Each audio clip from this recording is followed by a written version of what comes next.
Welcome to Swing State University, a college golf and lifestyle podcast. I'm your host, James Boone. And joining us this week from the University of Richmond, sophomore, Carson Baez.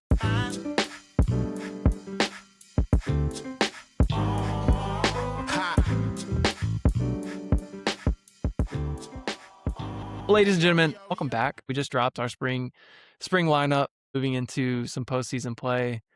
And a lot of you guys may be asking, it's like, hey, why do I have glasses on in the first place? Like, James, you don't wear glasses. Well, I want to just let you guys know, like, these are my blue light glasses, right? I use these whenever I'm editing. It protects my eyeballs. It's really important. I do have bad eyes. Typically, I wear contacts. But no, you're right. On the show, normally I'm not wearing glasses. And you're probably asking yourself, hey, why are you doing that? Well, maybe I'm like fanboying out a little bit right now, but I felt inspired tonight because on the show tonight we have a very special guest. I was like, shoot, like can I like look like him? If I look like him, like maybe I'll be able to play like him. Ladies and gentlemen, on the show tonight we have Richmond Spider, Carson Baez, half of the Baez Bros.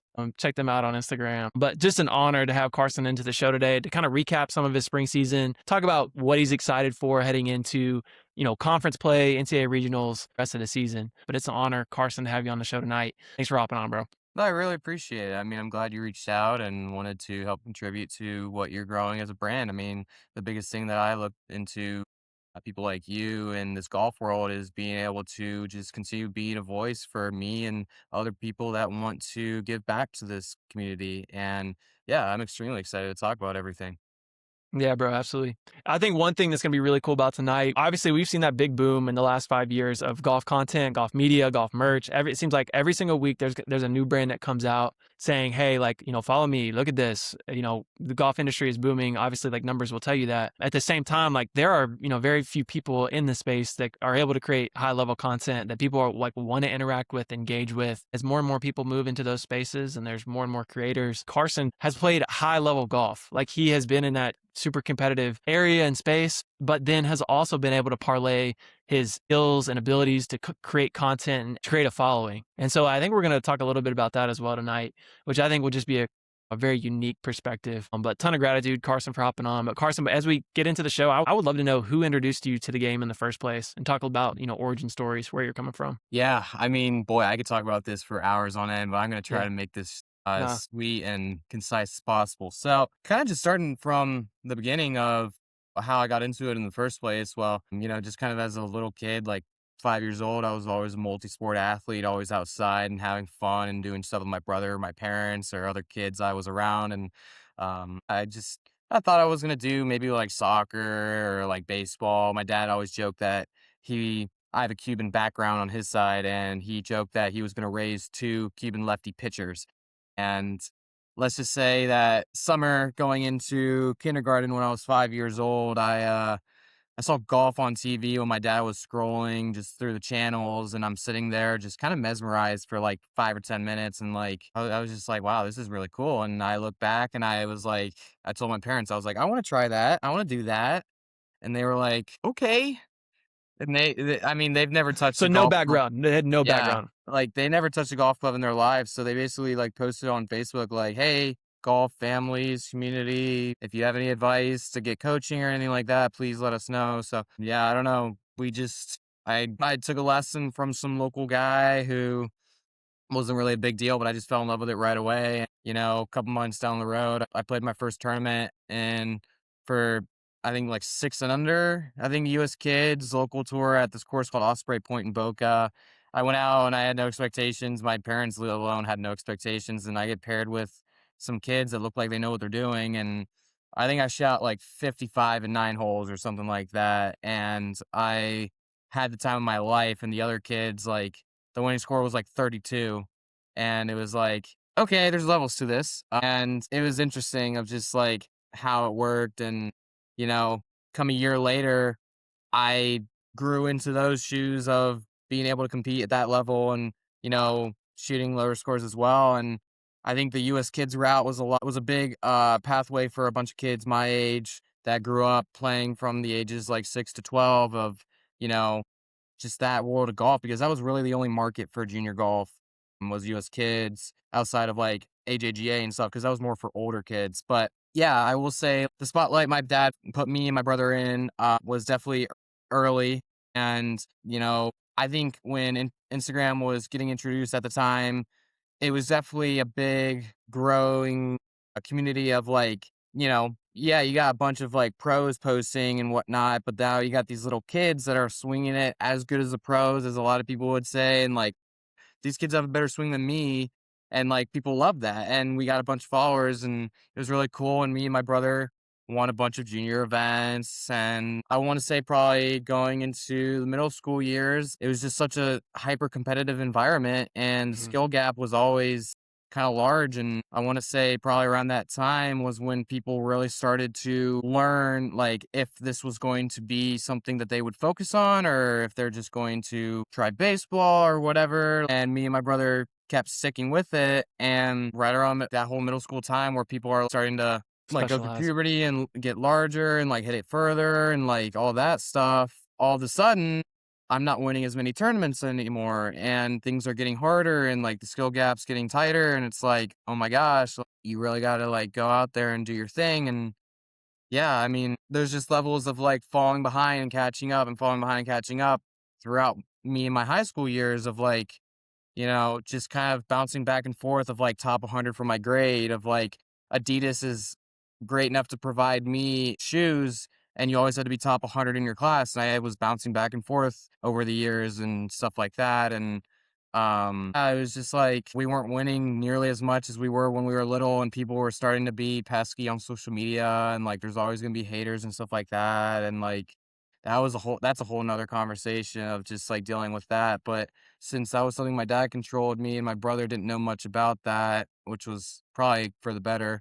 But yeah, it was just like, I want to say leading up into recruiting, I was playing okay, probably middle of my sophomore season. And then I ran into a big roadblock of like in high school, I was trying to work on my looks and physique and trying to like, go to the gym more and stuff like that. And I was trying to lift so much like a bodybuilder and I had to face a back injury that offset me for a couple months. And from there, going into my sophomore summer, I didn't really have much going on. I was like, 200th in my grade. And you always want to be in that top 100 spot to kind of just be in that like power four level of going to college and play college golf. And over the summer, I mean, I would go to AJGAs in South Carolina and Georgia. And I was hating the game. I mean, I was spewing out rounds of mid 70s and sometimes in the 80s. And it was just like, I am losing my golf swing. I don't know what's going on. Like, there's no way I'm going to get recruited. I think I fell as far back to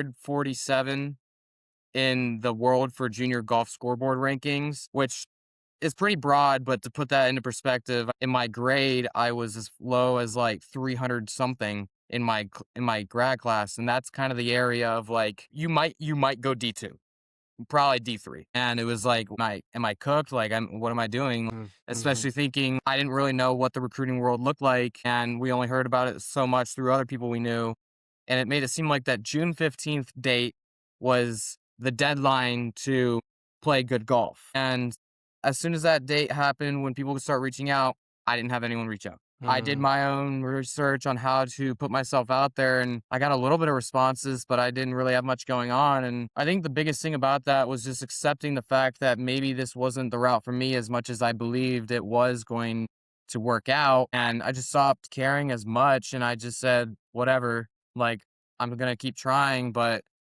like I'm kind of just falling out of love with it. And I had a conversation with Vaughn Taylor at an AJGA when I played so poorly on this hard course. And he was like, you just got to learn how to play smarter golf, not aim at dumb flags and stuff like that. And, I learned what course management was. And that kind of made a big turnaround for me because after that, there was a big hype around finishing fifth place in AJGAs to get fully exempt status and having to deal with the whole stars stuff because I didn't have many stars. I was barely getting into certain events. I was still doing qualifiers. And after that event, I played my state junior, didn't do great. But then I played an AJGA in South Carolina. I got top 10.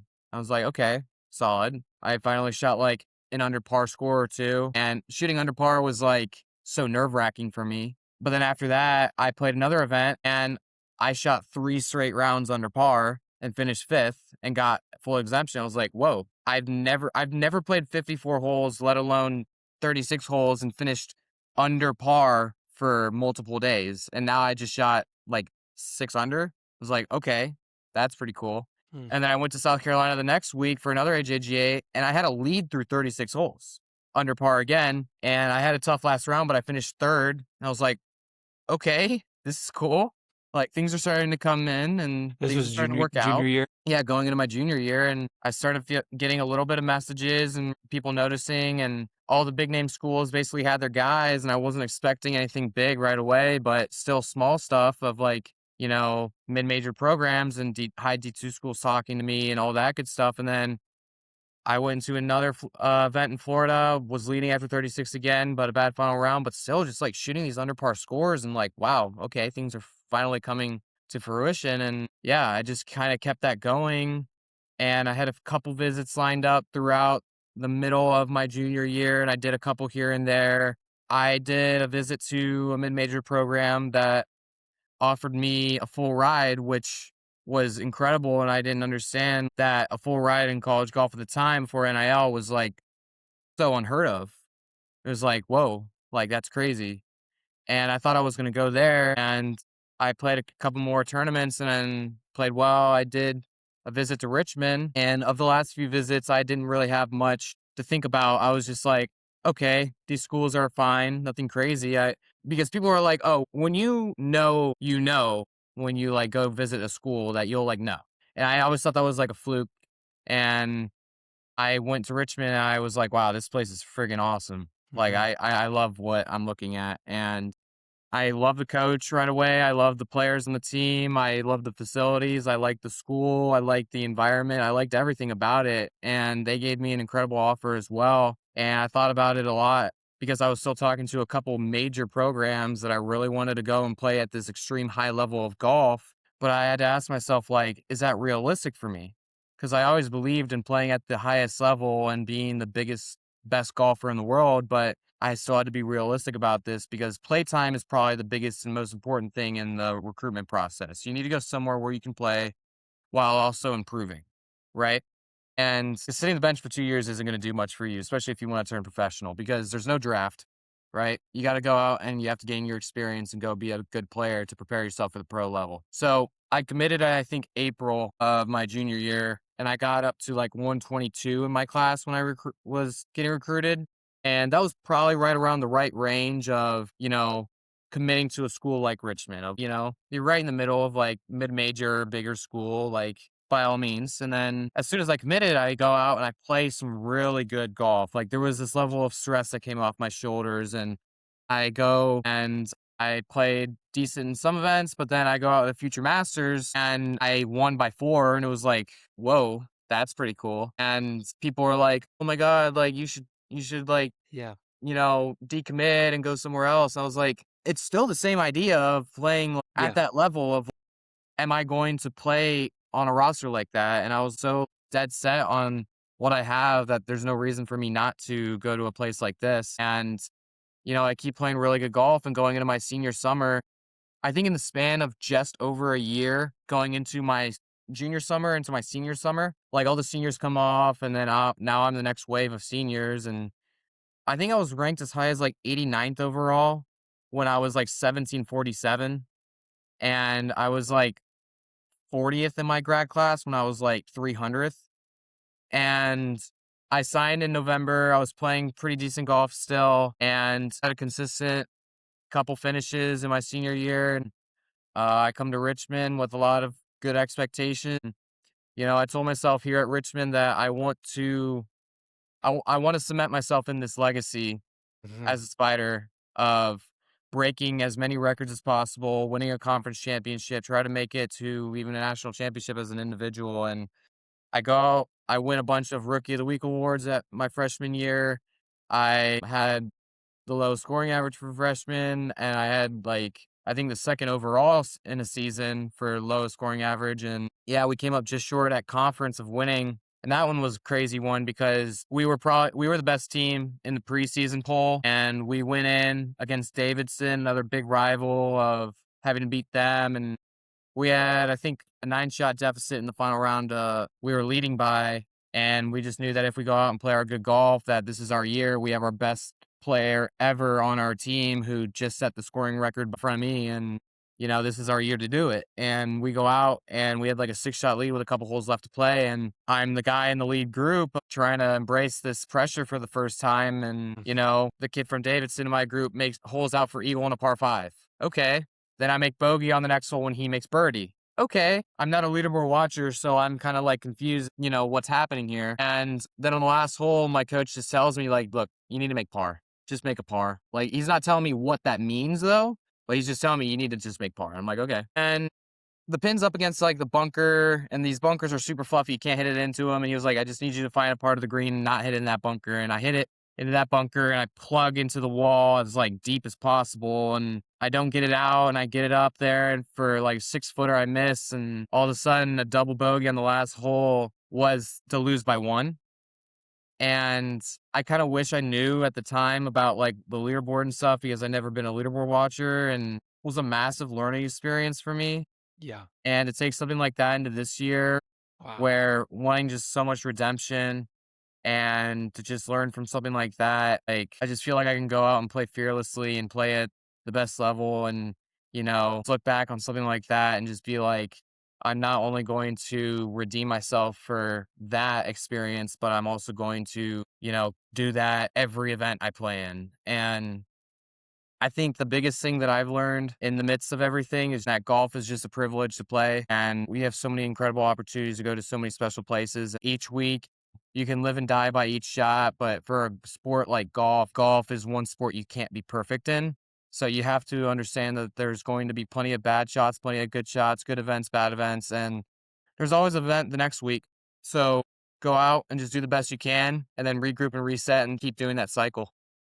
It's clear that's the practice that you've adopted heading into this year, considering your finishes even this spring and also into the fall, of you being resilient. So like you could have easily shelled up after that finish at conference of, hey, double bogey in the last hole, but it's clear that like that's not who you are as a player. That's not who you are as a person. So it's been encouraging to see you kind of get back on the horse, if you will, Yeah. heading into this year. It's super encouraging. I got 5 things for you after hearing you talk. First thing being, your dad was kind of right. There was a lefty golfer. Like he wasn't a lefty baseball player, wasn't Yeah, a lefty pitcher, Cuban lefty golfer. I'll check that box. exactly. I know Cam's right-handed, so like we'll say like half right. We'll say quarter right.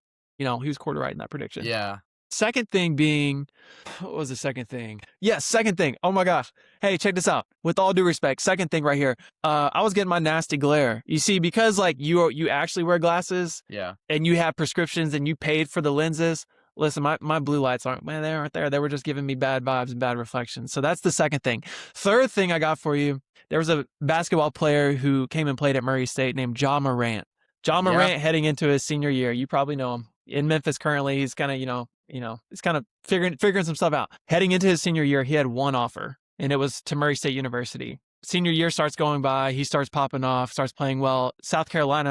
University of South Carolina pops in. Frank Barton's like, hey, we want to give you a full ride. We want you to come, all this stuff, pay you money to come. And he stays at Murray State. So like there's not like an FU mentality, but it's like, no, like this school was faithful to me at the beginning to say, hey, I want to offer you, I want to like give you this experience. I want to highlight you, showcase your talents when nobody else was doing that for me. And so it's not apples to apples. That is not your recruiting situation, but a little bit of like, hey, no, I'm actually just going to go ahead and commit to the school that actually showed that they were interested in me at first, not after I just won the Future Masters.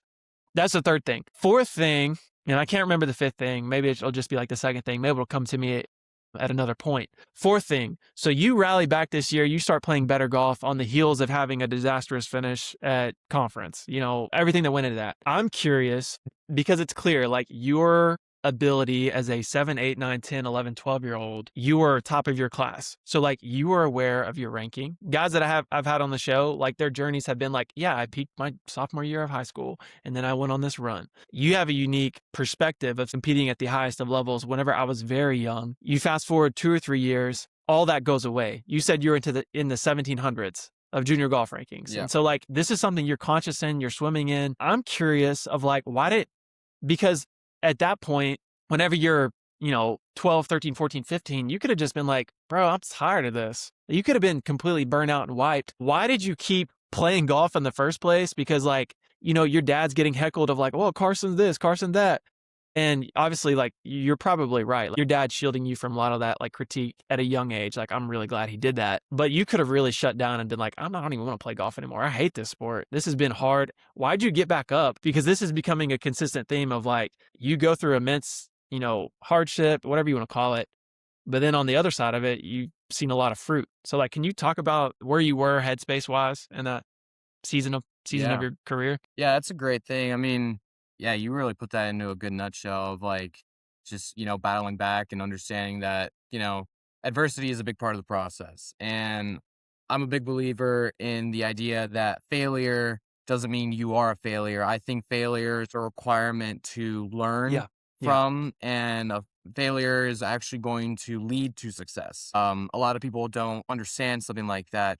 For example, me finishing runner up so many times over the summer, going into the college season of giving myself so many opportunities to win and coming up just short in each and every time. I wasn't pissed each and every time. I was so happy that I was able to walk out of each one of those events and continue to get better and see how close I can get each and every time. And was just so excited about not if I was going to win, but when I was going to win.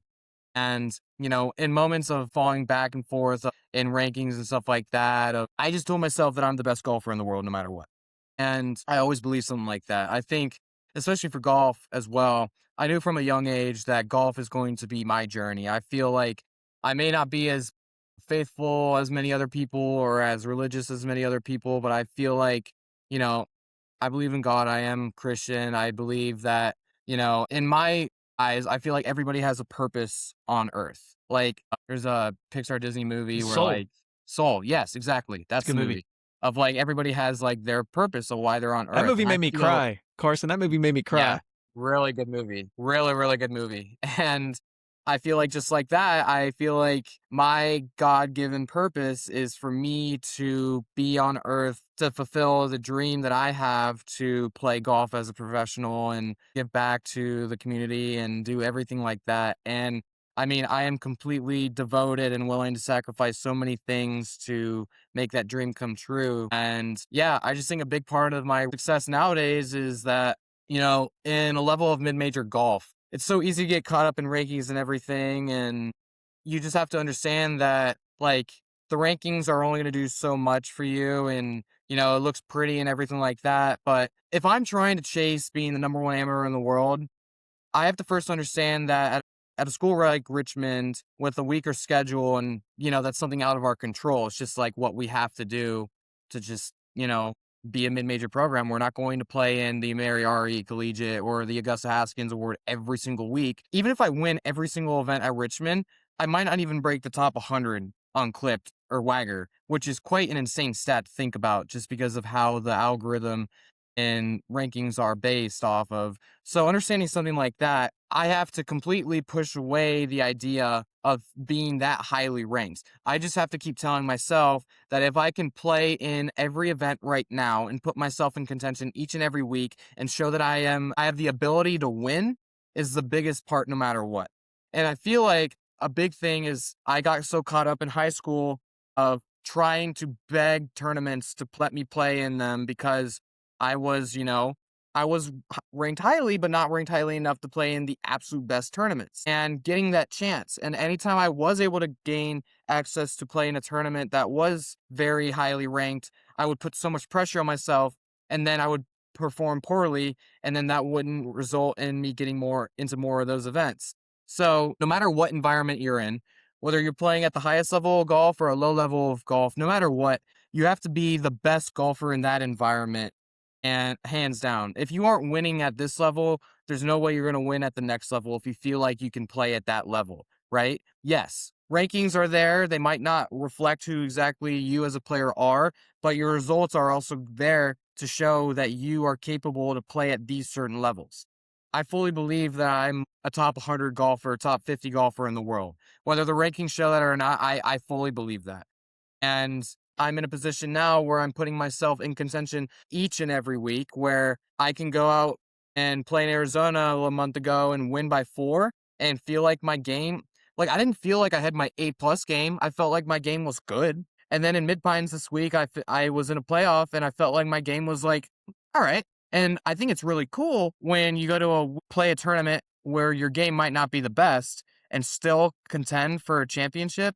That tells you that even when you don't play your best, you could still contend, such as a guy like Scotty Scheffler that for as many top tens in a row as he had before these last couple weeks, I forget who said it best, but if he plays bad, he's finishing top 10. If he plays Mhm. decent, he's winning. If he plays good, he's winning by a handful. Yeah. N- I think the biggest thing that no matter who you are, what level of golf you're playing at, like I kind of iterated earlier, is you got to do what's best for you. Constantly improve, right? 1% every week. You're not going to win every week. You have to take it with a grain of salt if you finish 40th out of 50, right? Like in my fall this season, I came off of some top finishes over the summer and I was expecting a lot going into this season, trying to set high goals of being the best player in the conference and breaking this record, breaking that record. And I started off like, okay, but then I like played a tournament where I played well in last year at Furman and I played horrible, absolutely horrendous. And it sucked, but I understood that this was just another hurdle in my journey that I have to take with a grain of salt and just say that this is going to happen and it's going to be a part of my success going forward. Yeah, it stung a little bit knowing that I didn't have the best scoring average on my team behind another golfer of someone who, I mean, like my teammate Jack, he's an incredible golfer, but in my head, and I think in everybody's head, it's annoying to get beat out when you Mhm. feel like you might be the better golfer, right? No Mhm. disrespect, but that's just the reality of what our mindsets are of like, going as far back as like survival biology, just trying to do the best for you and wanting to see yourself succeed. Mhm. And I came out with a chip on my shoulder saying that I'm going to play lights out this spring. And so far, finished second in a playoff for a Corn Ferry exemption against all these Power Four players. And then I finished second in Florida. I won by 4 in Arizona, and then I finished second in a playoff this week. And I was like, this is just me going out and playing freely and just continue telling myself that I'm the best golfer in the world, no matter what rankings say or what anybody else says. I'm so self driven and you know, it's great that I have this success and I love that I'm playing so well. But at the same time, I have another tournament in a week and a half or 2 weeks, and it's just, there's another one on the schedule. Got to go out there and be the best you can that week. So it's just a long journey, and you got to do your best each and every week. Yeah. I appreciate that context of how you work through dealing with adversity because I think that's super helpful for anybody listening of, you know, being able to get back on your feet. And then also kind of that deep down belief of saying, hey, I was put on this earth to do one thing, and that's to play golf at a really high level. I think you're right. I think a lot of people struggle with, hey, what am I supposed to do? What am I supposed to do in my life? I think it is a blessing even for you just to have that type of clarity to be able to move forward and say, like, no, this is my path. So even if you do have that adversity, you can keep moving. I think that's awesome. I think another thing that came to mind, just kind of hearing you talk through that, the kind of irony, and it's the uniqueness of golf as a sport in the first place, specifically at the collegiate level. Like the best thing that you can do for your team is beating their brains in. If everybody has the mentality, it probably bodes well for your team. There's a guy I talked to not too long ago that said, hey, if I'm in a position to beat all of my teammates, then that means our team is probably in a really good position to win the tournament in the first place because the entire team is talented. To your point about Jack, you saying Jack is a really, really good player. It's like, well, if that's your mindset, if that's his mindset, and you guys are trying to beat each other, and you guys are top 5, top 10 in whatever tournament you're playing in, then that probably bodes well for the Richmond Spiders. Yeah. So I think that's a really cool piece, and it's really unique because golf, just the way that golf is, like it is an individual sport, but like the team camaraderie is a little bit unique at the collegiate level. And my question, I have another question for you. So like your goal is to play professionally. It's to be a top 50 player in the world. I don't have any doubt that that's something that you'd be able to attain, truly. My question with that, if you're listening to this podcast in the first place, you probably have heard of Carson. Probably heard of Carson. You probably haven't heard of Swing State University as much. So shout out to the people who are listening, who are some day one followers to Swing State University. We love you. We appreciate you. Thanks for hopping on, man. Thank you for being faithful. But if you are hopping on this show because you follow Carson or have heard about his journey, Carson's saying, hey, my goal is to be the number one golfer on the planet. But then also Carson has a following. He's able to create content. He's able to put media. He's able to grow a following. That's something that his dad like kind of specialized in, like for his career, like kind of that ability to edit and create videos and things like that. So like that is a whole nother beast as well. Like you obviously have that skill set to be able to create content. How do you like reconcile those two thoughts of like, hey, I want to create content, I want to build a brand, I want to have these collaborations. I also want to be the best golfer on the planet. How do you weigh those two? Because like both take time and energy. You know what I'm saying? Yeah, I think the first thing is I'm prioritizing my dream of being a professional golfer. I think it's incredible that I have the opportunity to do what I'm doing on social media, to get to represent myself and give back to the junior golf world and anybody in the golf community that wants to get better as well. But yes, there is a huge dynamic that I've had to learn over the couple of years of, it's great to represent yourself and it's great to make it seem like you're the best and everything like that. But it's so easy to get caught up in showing too much of that, sugarcoating things, of hiding that you played bad in a tournament or something like that. I think the most important thing is that you need to keep it real on social media. You need to be yourself. You need to be your own personality. Yeah, I think a big part that I've learned in the last couple years of being a part of a top 10% or 1% of like, high school golfers or junior golfers are now at the collegiate level, whatever that might be, of, how do I represent that success? And also like myself, because it's so easy to like, with my level of creativity and my dad having a camera and everything, I love when he shoots content on his camera and I could create a tough edit or something like that, of like you see the guys on the PGA tour each week of being so popular nowadays that they're putting together like, a montage of swings and stuff like that and slow-mo video, and it's like really cool hype video. And I did that a little bit last year, and every time I did that, it also seemed like I didn't play well that week. And it was Oh, like, some people were like, "Dude, you're not on the PGA Tour, like, why are you posting these things? Like, why are you trying to make it seem like you're the shit?" And I'm like, excuse my language, but, like, yeah. stuff like That's that, and crazy. That's profound. That's crazy. That's yeah, crazy. Yeah. and, even some teammates, they were like, quite personally, I wouldn't post something like that about myself. I don't think I'm at good of a level to play it, to post something like that, but you do you, man. I'm like, I do it because I love to do it. I feel like people like to see stuff like that. Some people might see it like that. And you know what? Sure. People are just going to see everything a little bit differently, which is something that everybody has to accept on social media when they make posts is, you know, people are going to love it. People are going to hate it no matter what you do. And I mean, like Mr. Beast, for example, dude, he's helping kids in Africa and people are still somehow like hating on that. Like, I don't know. That's just the reality of the world that we live in. But I think a big part of it nowadays that I've realized is like, I think I've seen more people look at posts like that in the way that I don't want to represent it, of like, you're trying to show yourself off, you're trying to be a peacock or whatever, like, and now you play like crap. Like, come on, you got to do better than that. So yeah, I have backed off on some things pre-tournament posting of like Mm, stuff like a mm, hype video or whatever that might be. And then I'll post afterward of what those things look like. And I think at the same time, that is a better perspective to put out posts after events, especially when you play well. But if you keep doing that each and every time you play well versus when you don't play well, then it's still the same perspective of, great, you're just focusing on when you do good. You know what? Like, you're still average type of thing. And I think it's easy to get caught up in the idea of like, great, if I'm posting something great right now, it might bite me in the butt later, of I might play bad in my next event. But I'm just doing it because I like to do it.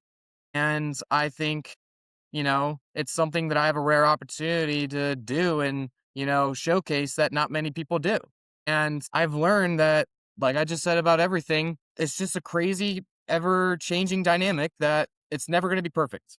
And as long as you or me as a person loves to do it, which I do, why care what anybody else thinks? So I've had to learn about when to back off and when to push about that stuff. But I think it's just like anything, it's not as simple as it seems. yeah. And you have to be really careful about what you put out there and when you put out there. And deep down, you just do what's best for you, because I know people that have backed off of social media content. I know people that have jumped into it a little bit more, no matter their situation. And yeah, I just love having the opportunity to do that. Yeah. Yeah, I think you talking about Minwoo or whoever, insert whatever PGA player right now that's creating pre-round content. I think it probably benefits them that they're removed from the content creation in the first place. I think Yeah. what's unique in your situation is like you have to be the one who's editing the videos. It's like they're probably removed from it, so like obviously they can see how much interaction it gets, but at the end of the day, they don't, focus on a tournament. And that's the same thing for you because at some point you talking about, hey, I don't really care what people think about what I post or put out or anything. You crossing the bridge of like caring about what people think about whatever you put out, you crossed that bridge a long time ago. Whatever sits well or does not sit well on whoever's conscience of saying, hey, like I couldn't do that. Cause like if I were competing in that space, I don't know what I would say, honestly. But like just kind of to your point of like whatever sits well with you, it's like okay, go do that thing because maybe it would rattle someone to post a hype video before their round. But I guess the point I'm getting at is like this is something that you and even your brother Cam and your dad, this is a space that you guys have been operating in for a while. So this is not new to you. This is not novel. It's like no, like it's a skill set that I guess the number one thing that you said is like this is something that you enjoy doing. So kudos. Can you give some advice? This is going to really uh, peeve and piss off the folks who are upset that you're making content in the first place. Can you talk about some things that you've done to grow your brand? It's a really good question. I think, you know, when you do post content, you do have to put yourself in a spotlight that could put you in danger of people being critical about you. Because the biggest thing at the end of the day is making yourself, look good. Because Yeah. people aren't just going to look at somebody and be like, okay, they're average. Great, I'm going to sign them. Or express an idea that you had inside yourself that you wanted to get out because you Yeah. have ideas. Yeah, exactly. Exactly. I've learned over the past 10 years being able to represent a couple of companies for, like Wilson, for example, being able to represent their equipment with unboxing videos ever since I was little with my brother. And Yeah, yeah. nowadays, like putting out content of like a new golf club or something like that. Or little smaller companies like me showing off their tea brand or whatever that might be. You do need to get back. You do need to meet those regulations because there are USGA rules on what you can and can't do. And those things are continuously being changed through the NIL space. And you do have to put yourself out there more because there are so many more opportunities to gain access to certain resources or money that is out there in a space like the continuous evolving NIL world. And you definitely do have to peacock yourself a little bit, but you have to be careful about what you really look like because, I'm not a Dodd King that's going to act like a frat guy or whatever, Yeah, something like that. Like, yeah. I still want to be a good role model and show like kind of have that Bryson-esque personality of like I'm a great golfer, and I say that just generally.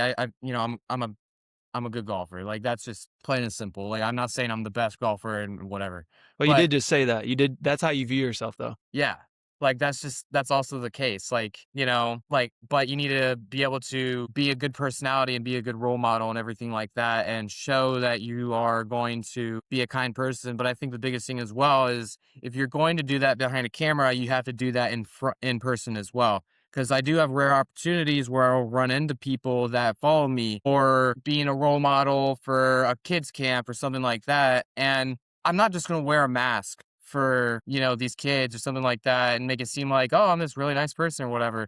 Cause I know golfers that are now on tour that I grew up with playing in junior golf that are like that. And I know people that don't know that I have that connection to them and they talk to me. I'm interested to hear their perspective of like what they think of this person. They're like, wow, he seems so cool and stuff like that.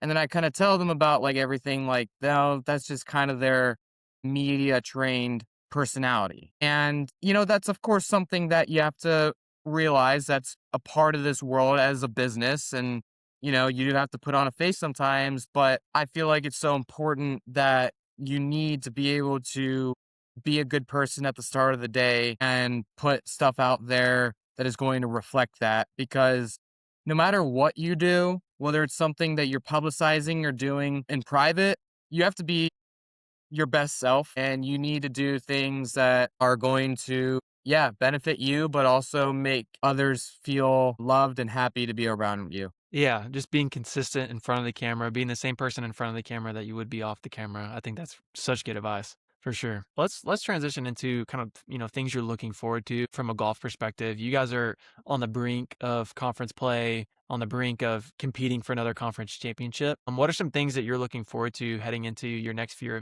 events and then closing out the season? I think the next event is going to be a very exciting one for us because we're heading to Wilmington, playing against a couple larger teams in our season as a definitely more competitive and strong ranked event. And it's going to be interesting because we've had easier experiences in the last couple of events of playing events where the scores are lower, the courses are easier, and this course could be the opposite, where I haven't played this course before. I don't know much about it from many other people, but of the people that I've talked to, this course in Wilmington, being on the beach and on the shore, playing tougher teams, it could be a really tough battle.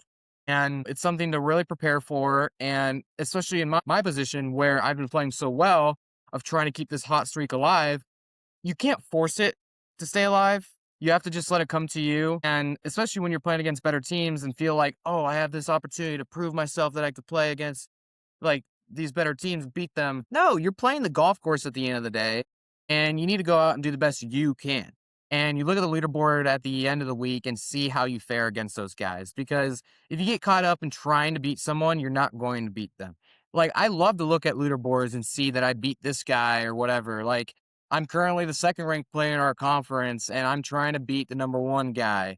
And that's great.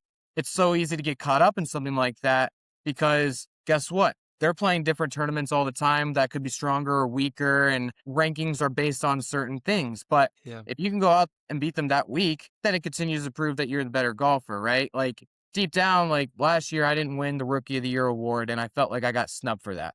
And you look at the strength differences in schedule, and there was a big part playing into that. And despite it being a unanimous award, they heavily went off of rankings. And even though stats pointed to me, I'm a little biased in saying that, but at the same time, I'm realistic, understanding that I feel like I got snubbed. There's just a whole game being played there. And I feel like going into a season like this where we're the third ranked team via rankings right now, we still feel like we're the best team in the conference Yeah. because there's a weird gap between us and the next ranked team that should not be there based on tournaments we've played in and set stuff because of the times that we're playing against those teams, we happen to beat them.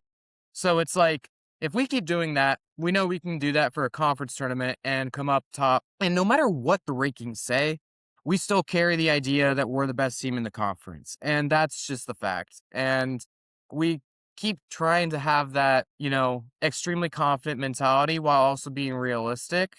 But at the end of the day, we just control what we can control. And I think it's exciting going after this event in UNCW to play our home event, where it's going to be some strong players and teams in the field that everybody's been thinking about this since day one, since we've seen it on our schedule. I mean, I have so many nights where I just constantly think about, oh my gosh, we get to play a home event where I play so well at our home course, and I see that like when people come to this course for the first time, they might not play, and Hmm. it's like I could go out and win by a couple or something like that.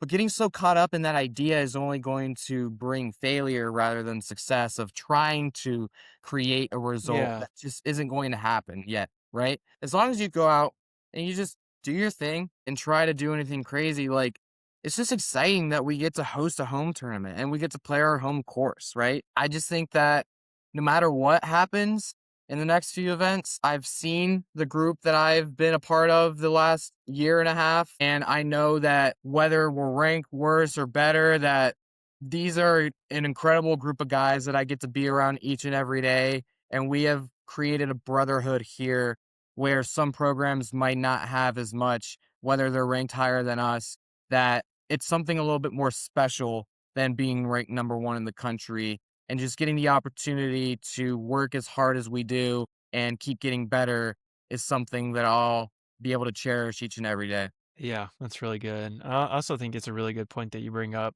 talking about how you could beat a team in your conference head to head in a tournament, but then because of strength of schedule or because of, performances that they have in other tournaments, they could be ranked ahead of you. So internally knowing that you guys are in a really good spot heading into conference play That's gotta be reassuring. Exactly. Yeah, we just keep doing what we need to do, and is the one that's going to mean the most, no matter what the rankings are. For sure. For sure. All right, Carson. We are entering the end of our show. Carson Baez, sophomore, Richmond Spiders. We are gonna wrap the show with another edition of the Swing State Six Pack. Round of applause, Carson. As you talk about, we talked about this off air. Entering sound effects. This would probably be a great opportunity. Some applause, some cheers, some celebrating, some alarms, some Swing State University, Swing State Six Pack. Carson, we're going to do a rapid fire list of questions. Our listeners, your listeners would love to hear some of your answers. So, Yeah, you let's go. ready to get going to the Swing State Six Pack? I'm ready. And let's do it. All right, question number one, favorite course you've ever played? I mean, Kinlock's a really good one that we get to play here in Richmond. Don't have many opportunities that I've played a full bent golf course, and I got to visit Augusta National last year. And the fact that it reminds me of Augusta, where I have so much like love for a place like that, just like anybody else does. I think I have to say Kinlock. It's just an incredible experience of the 2 times I've played it with the guys on the team. Just an amazing golf course. Yeah, that's good company to be in. I saw, so I guess this was 2 years ago, they hosted the Mid-Am out there. Yeah, Looked like a super sweet spot. unbelievable. Yeah. This is a great segue into question number two. I have a hunch. I know what you're going to say, but favorite course you've never played? See, I want to say Augusta right now, but as I've gotten into more of the golf course like community and understanding what that looks like I never knew what Cypress was or Pine Valley was until a couple years ago. And I feel like one that's always stood out to me the most, and for the right reasons, might have to be Marion. I love the basket holes. I love the just mint condition it is. I think that's an exciting one because they're hosting the USAM there this year, and I haven't played in a single USGA event yet. I was so close to US Juniors, and I have to qualify for the USAM, so that would be a really cool one to add to the schedule. Absolutely. I saw where Eric Anders Lang just came out the video reviewing Marion, and I need to go back and watch it. I love that kind of dialogue of saying you can put Augusta in your top two, but you're right. It's like if you're really in the know, like there are probably some other spots out there that are like, yeah, Yeah. yeah, you know, ball if you've played at, uh, some of those other spots. So that's cool. All right, well, dream foursome, Okay. All right. I got to throw in Phil Mickelson right away. That's my biggest role model as a lefty. hinge and hole, baby, hinge and hole. Oh yeah, watch the DVDs as a kid, like Me too. crazy. I'm a Watch lefty too. I'm those. a lefty too. So yeah, I hear you. Yeah, I've never really thought about this as much as I should. I'll stop, pause you. I'll give you some time to think. I had a guy stop me mid-show and start asking me the same questions, and like I could not answer the questions because you think it's so easy asking a question, and then Right. someone asks you, you're like, I mean, hard not to include Tiger in there. yeah, Probably just the biggest guy you could think of. I mean, so much you could learn from a player like him and a guy like him. I mean, at least one if you include me. more spot. It Man, doesn't have to be a golfer. Can yeah, be anybody. that's a toughie. God. Justin Bieber's left-handed. Also, you could throw him in there. I have a few more options I could pick instead of Justin. It would be interesting to see what a guy like Ben Hogan, modern day golf, how that might look around. Yeah, I don't know. I like that. That feels right. Yeah, no, that's the first person, I should preface it by saying dream foursome dead or alive. Hey, but Yeah. first person who's not alive right now who's been mentioned in the Swing State Six Pack. So you win. You win for that one. Sweet. Well, yeah, I don't know. I might have to think about that a little deeper for future reference. Later in the yeah, I mean if you get asked this in another interview, Yeah. then you'll know you'll be ready to go. But Feels if a you do lock. feels a lock. So hey, you got a twosome anyway. You're good. But yeah, if you think of somebody later in the episode, just list it Uh-huh. out. We'll go. I mean, Phil's not on tour. I mean, he's still playing. But favorite player on tour right now? That's actually a great question. I think I might have to go with Ben Griffin. Mm. He's a guy that has an incredible story, and I have a little bit of bias because, I'm a Holderness guy like him too, getting to represent their brand. Very thankful for their company Yeah, I just saw and that everything drop. that they've done for me so far. But I just think that he's just such an underrated golfer. Like his game is incredible. I mean, he hits it awesome off the tee, and he just has some really cool swagger, with those aviators and um yeah, hard not to like the guy. No, that's a good pull. I like that. I like that. All right, Carson, we'll go favorite club in your bag right now. I mean, driver's hard not to take. I mean, it's just such a reliable club I've always had. Like, I mean, always the strength of my game. Putter's Loki coming back in there because that's always been a part of the game the last couple years that has struggled. And while I grew up was actually the strength of my game, and now I've had to learn how to get better with that. Now it's starting to get better, but I mean, I gotta go with the driver, like just all reliable and boy, is it fun more than anything to hit it really freaking far past everyone. And especially as a guy that's only 5'7" and swinging it over 120 miles an hour is a feat that I think I like to show off a little.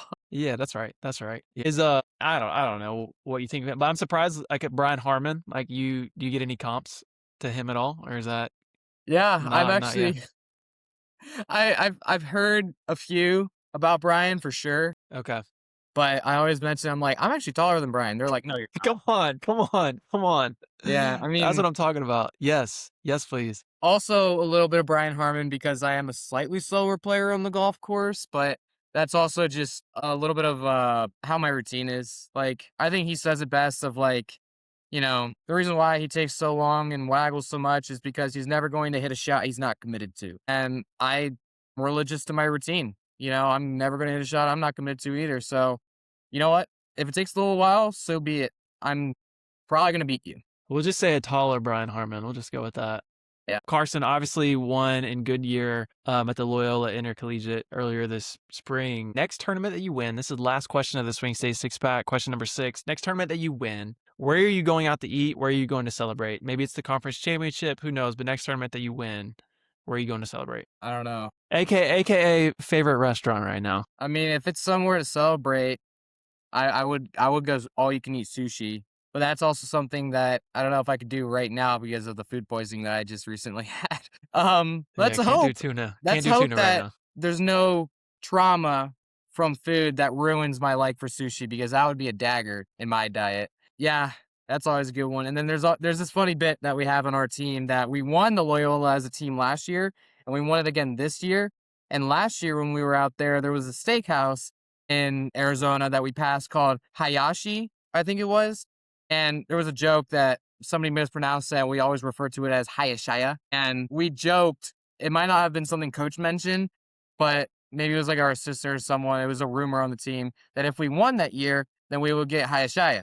And we didn't. And then coach was like, we'll go back next year. So we come back and then he was like joking, like, oh, if you guys win, we'll go this year. And then we won again. And then we didn't go to Hayashaya. So he's like, we'll do it next year. No, that wouldn't work with me. That wouldn't work with me. It's Yeah. over with. It's a really funny bit that we have on our team. And I'm glad that's something that's not just a 1-year thing, but now that's something over the 2 years. It's awesome. But yeah, I had to mention that. The guys would get a kick out of that. Oh, that's so good. That's so good. The Swing State Six Pack, Carson Baez, it's been a pleasure, truly, man. I think our listeners will appreciate our time tonight. So thanks for hopping on, bro. Yeah, I really appreciate it. I'm glad to get back. Yeah, man.